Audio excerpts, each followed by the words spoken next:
It is the part C of lecture number 3, chapter 2. Let's move towards future perfect tense.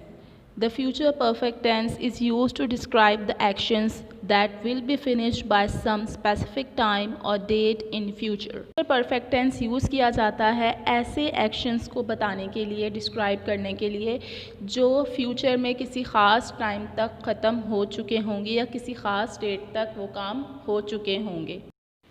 The actions will be finished before another time or action in the future.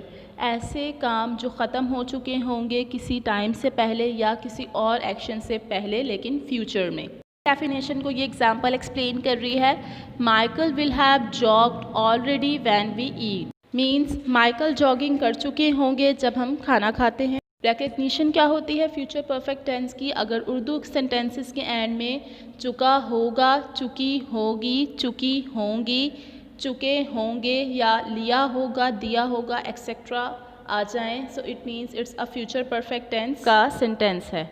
Now see the structure of future perfect tense. For affirmative sentence structure क्या होता है future perfect tense का? सबसे पहले subject के बाद will helping verb, then we put have. Will have plus third form of verb plus object. इसमें 2 helping verbs हैं, विल और have.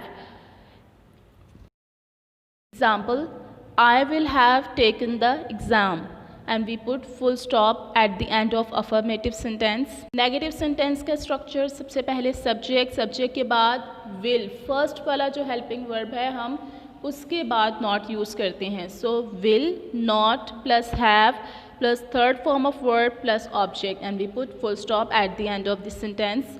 Example, I will not have taken the exam. Interrogative sentence will first वाला helping verb है, starting में आ जाएगा will. Subject के बाद have, third form of verb plus object and we put question mark at the end of interrogative sentence. Example, will I have taken the exam question mark. Now see the usage of future perfect tense with examples. To talk about an action that will finish before a certain time in the future. ऐसा काम बताने के लिए जो किसी time से पहले ख़त्म हो चुका होगा. एग्जाम्पल, by 8 o'clock tomorrow, कल 8 बजे तक, I will have taken off for Japan. मैं जापान के लिए टेक ऑफ कर चुका हूँगा. Next, to talk about an action that will be completed before another event takes place.